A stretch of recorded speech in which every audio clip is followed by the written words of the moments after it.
Hey, good morning. It's the Great White Capper coming to you this morning. It's probably going to take a little bit of time, but I want to go through and update my charts, power ratings.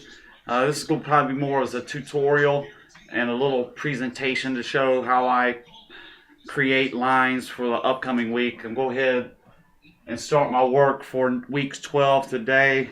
First thing I do is I have my sheet. I always do like my handwritten sheet, and I have the scores from week 11. I'm going to tilt you up here so you can see what I'm doing. Week 11, I'm just going to go through and write down the scores of the games for right now, this minute. So Miami beat Buffalo 22-9.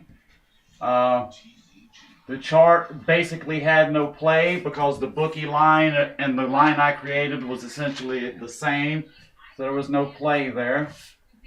Cleveland, the line was exactly the same. I had 4, the book had 4.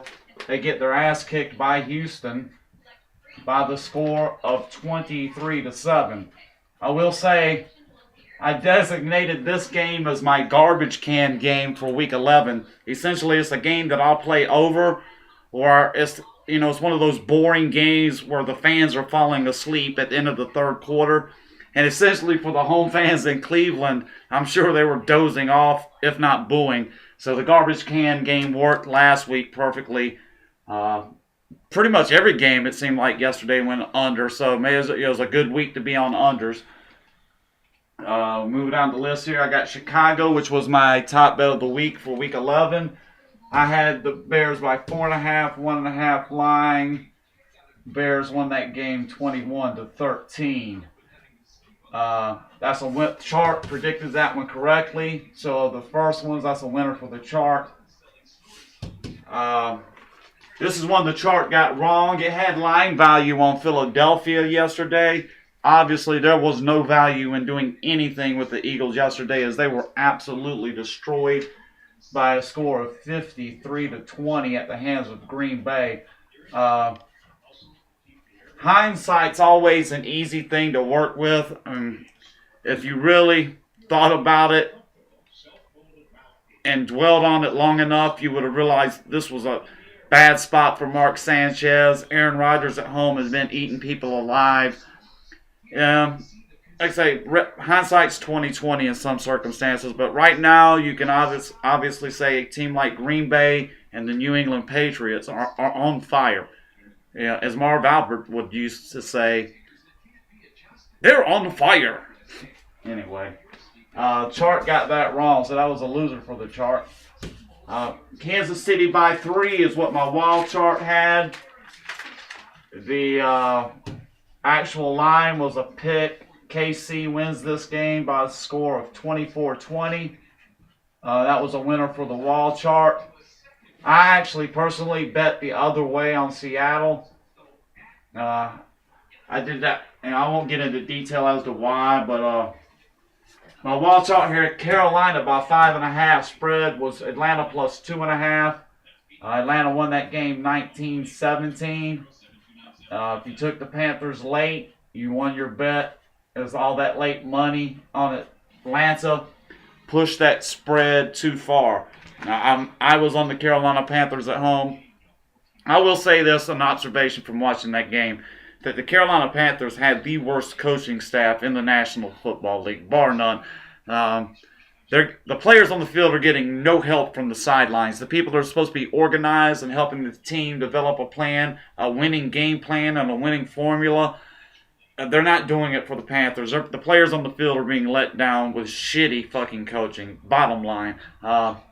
Even the plays when they rallied late in during the fourth quarter to take a 17-16 lead, most of those plays, in my eyes, looked ad-lib, almost unscripted type plays, because some of the play calling in the first half, and it's just bad decision-making, bad choices. Head coach, offensive coordinator, worst coaching in the league, Carolina Panthers, in my opinion.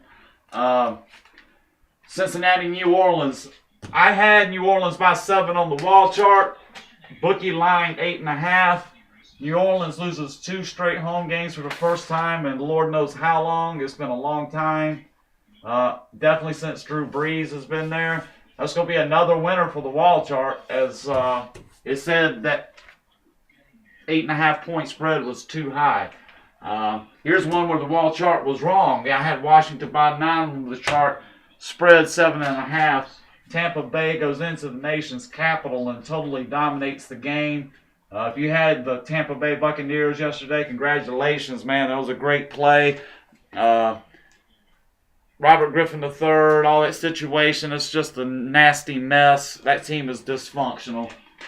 When you allow Tampa Bay to come in and throttle you in your own home field, your team has got trouble. I was a loser for the wall chart. Denver at St. Louis. I had Denver by 11. The spread was less than that. It went down to 8.5, 9. St. Louis ends up winning that game 22-7. Denver's inability to adjust and bring in maximum protection to keep them off Manning. They just could not block. The running game wasn't there. Jeff Fisher's a solid coach in terms of he's just aggressive. He knows if he lets Manning sit back in the pocket, his defense has no chance. They blitzed, without mercy, they blitzed Manning yesterday, and it did affect him. That offense did nothing. St. Louis, big winner at home, 22-7 over the Denver Broncos. I was a loser for the wall chart. San Francisco played at the Giants yesterday. San Francisco ended up winning this game 16-10. They were favored by 4 points. The wall chart had them as a 5.5 point favorite in that road position. I didn't play this game, and those who did, it essentially came down to the very end. One play, that was real tight to the spread. The Giants easily could have popped that touchdown at the end and came out there with a win. So that was a real tight one. The wall chart does get credit for producing a winning side there. San Diego, 11.5 on the chart, 10.5 in Vegas. They win the game ugly, 13-6. Chargers are in trouble. Which team in the league is more injury-riddled right now than the San Diego Chargers? I don't know. They looked pathetic offensively. I mean, they played just very conservative. And if the Raiders weren't going to push them, they weren't going to force it. Second half basically was nothing but a walk through the park. Just doing anything you could not to lose the game. Raiders tried. They're not a very good team. Rivers looks like he's hurt even worse. Chargers prospects, they went from looking good to not looking good pretty quick. That's the NFL for you. Come on down the list. Arizona, I did like this play yesterday. Strong, this was a good play. Matt Stafford on the road. Matt Stafford up here has nothing. I rant about it all the time, but Matthew Stafford's got to be the dumbest fucker in the NFL. Let's go with wall chart took a loss on the Charger game. Arizona won that game 14-6. And that was going to be a winner for the wall chart, as I had Arizona by 7 on the wall chart. They won the game by 8. I had the Colts by 4.5. Spread was 3. Wall chart was definitely wrong. As I said, a couple quarterbacks are hot right now. Mr. Tom Brady is sizzling hot at the moment. Final score of that game was 42-20. It was a brutal beating. The running game, when you can't stop the run against the Patriots and you allow Tom Brady those third and short situations, he's going to be 90% on 3rd and 3. He's going to get to the guy for 4 or 5 yards. He is going to pick you apart like Joe Montana used to do people. It was just consistent. You have to stop the run. You have to make it hard on Brady. Colts defense put up no resistance. It was a brutal blowout. The game tonight, the wall chart has Pittsburgh by 3 points. Vegas spread is 6.5. Obviously, it's inflated. What I would look to there, obviously Pittsburgh with big, huge wins has the public perception backing them heavily. I'm going to lean to to Tennessee tonight. Take the Titans, a small play. This is definitely not one of those situations where you wonder about the momentum. I was right yesterday with Chicago. I said that they had been destroyed by damn good teams, Brady and Aaron Rodgers in back-to-back weeks, and that while those losses were awful, that doesn't necessarily mean the team can't win a game at home against the Vikings. Bears came through. Step 2 of this process, I'll probably swing this around here. I'm going to swing everything down just a little bit. And this is the actual table of the power ratings. And after I get the scores up on the wall, what I'll do is I'll come down here and I'll make the adjustments to the power ratings based on the results of the game. So in essence, I'll start at the top. Miami beat Buffalo by 13. My wall chart says 6. That's a 7-point differential. At this point of the season, I know that the maximum adjustment for that is going to be 1 point in that 7-point spot. So I'm going to go ahead and take my green and red markers, and I'm going to add a point to the Dolphins. And I'm going to take away a point from Buffalo. Next game, Houston 16. That's a definite maximum play. 16 points on the floor, so a 20-point differential. Right now, at this point of the season, the maximum adjustment per week is 1.5 points. That game will get the maximum adjustment. Take 1.5 points away from the Browns. And we're going to add, Houston is going to get, the Texans will get that 1.5 points. It's basically a 0 net sum game. For every team that loses points, another team gains a point. Chicago Bears had by 4.5. They won by 8. That's a 3.5 point difference. That's the smallest adjustment. That barely reaches adjustment. 3 points or less, there's no adjustment. But the Bears will get 0.5 point. And the Vikings will lose 0.5 point. Now, I noticed on my chart, it had been many weeks since the Vikings had actually lost a point. You had to go back 4 weeks. So the Vikings have been holding consistent, and their number still is consistent. It's only going down 0.5 point. Basically, that's telling me that my ratings compared to the outcome of the games have been relatively close because their point power rating total isn't being adjusted. That's telling me that the chart calling their games is more reliable. So we'll continue on down. Green Bay, maximum adjustment. Packers are on fire. 1.5 points. That's going to push them over 100. Puts them at 100.5, which is really it's going to have them right at the very top this week. Let's keep on going. Okay, so we'll have to take the 1.5 points away from the Eagles. That definitely hurts them. I mean, they're both about equal, but they're basically swapping spots now after that outcome. Kansas City by 3, Kansas City by 4. No change. So the Kansas City, Seattle, both teams will keep the exact same number they had last week. Carolina by 5.5. Atlanta won by 2. That's 7. That's going to be 7.5. It's going to be a 1 point of adjustment. Let's give the Falcons a point. And the Panthers continue. This is going to be the 5th consecutive week that the Carolina Panthers number has dropped. They're going to drop a point this week. They have went from a 97, and they're going to be a 91.5 coming in. So a 5.5 point drop over that time frame. Very, very slumping. Can mean two things: to be careful with an inflated number for the Panthers. They did cover the spread and drop. So that was might be a good sign. You just don't know yet. Go to the next game. It is New Orleans, maximum adjustment. The Saints dropped the 1.5 points. Now, the Saints had worked on trying to get their number back up, but that performance kind of keeps them down. That was just an ugly performance against the Bengals, who will get the 1.5 points. They had really been struggling. They needed that win bad.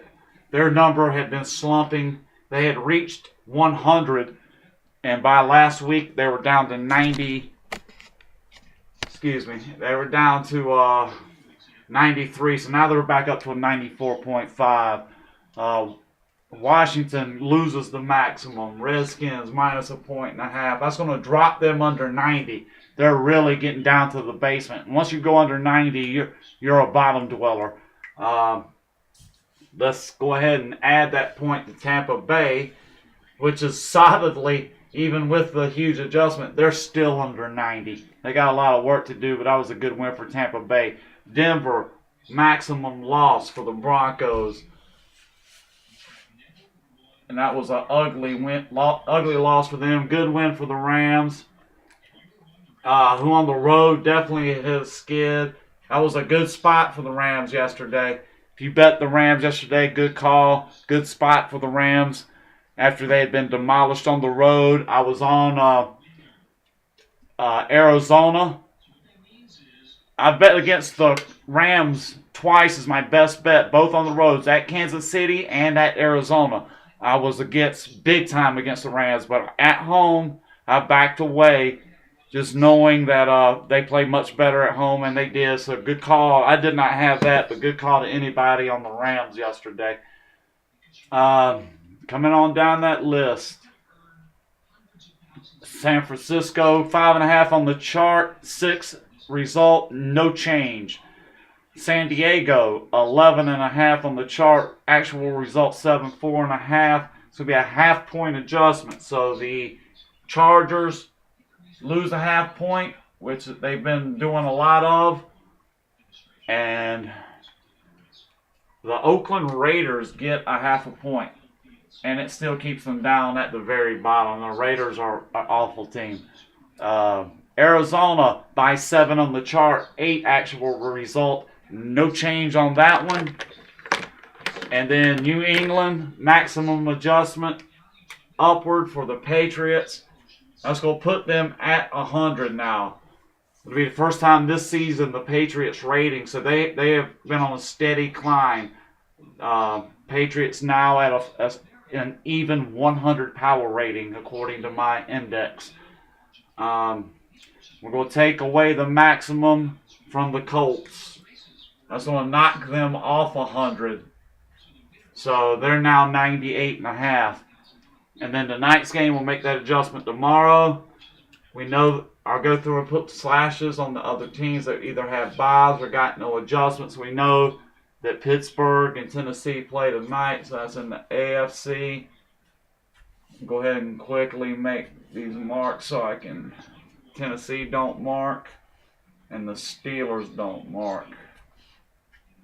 Now I'm going to come through and put the new ratings up. I'll do that with a blue marker. It said the Eagles drop. We'll put them at 99. Giants and Cowboys, I think, they just didn't get their. I think they might have had buys this week. Redskins dropped down to a 89.5. Saints dropped down to a 95.5. Saints still have the best number in the division, although they don't lead the division. They're actually the best team by 4 points. I have New Orleans ranked as the best team in that division by 4 points. Yet they're not in first place after yesterday's loss at home to the Bengals. Just something of note, something that jumps out at me. 91.5 on the Panthers. Falcons, 90. Buccaneers improved to 86.5. Packers make a solid jump over the 100 mark to 100.5. 100.5 for the Packers. Bears, 93.5. Lions, 95.5. Vikings lose a half to 91. Seahawks stay the same, 99.5.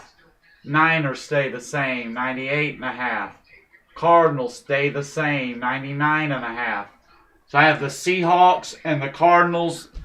I have the Seahawks and the Cardinals dead even, and I have the San Francisco 1 point behind them at 98.5. That is a nice cluster at the top of the division. They're top heavy.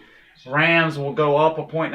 They're now 90.5. Move down to the AFC. The Patriots move to an even 100. Nice move for them. The Dolphins get a point. They go to 98. It's a pretty good Miami team, surprisingly. I didn't expect them to be as competitive, but their power ratings show they do have line value. Buffalo Bills going to drop a point to 93. Jets stay the same, 87.5. Colts take a hit. They fall to 98.5. Titans play tonight. Texans go to 93. Jaguars, worst team on the power ratings. Jacksonville, I have it in 84. I have Jacksonville 16.5 points worse than the best team. So basically, if the Jaguars played the Packers on a neutral field, it would be a 16.5 point spread. In Green Bay, it would be 19.5, and Jacksonville 13.5, just comparatively speaking. To give you an idea of how I come up with the lines. Bengals go up a point and a half, 94.5. No change for the Ravens. Steelers play tonight. Browns drop max. They go down to 91. Broncos drop max. They're still going to be number one in the power ratings. Denver Broncos, 101.5. Number 2 is going to be the Packers. So I got Denver, Green Bay, Seattle and Arizona tied. Chiefs stay the same at 99.5. So 99.5. I have 3 teams at 99.5. So you got the Broncos, Packers, Patriots. Broncos, Packers, Patriots. And then a big, massive pile-up tied. You got Kansas City, Arizona, and Seattle all tied at 99.5. You have the Eagles at 99. That's the only team at 99 is the Eagles. So the Eagles took that hit and they fell basically down to the outside the top 5 in the power ratings with that hit. The teams at the top are very tightly packed together. It's very competitive at the top. There's no real breakaway team. Finish this off 94 for the Chargers. And then 86.5 for the Raiders. What I'm going to do, I'm going to break this up into a couple segments. I'm at the 20-minute mark now. What I'll do is I'll come back. The next step will be to put the spreads to the games for Week 12. So what I'll have set up is I'll have this Week 12's matchups, and I'll pull the numbers off the chart, put them in place, and create the lines. That'll be the next step. I'm going to take a break, guys. Maybe I'll just pause it and keep going. I'll basically break this up. I'm going to post and upload this one. I'll be back with you guys in a little bit.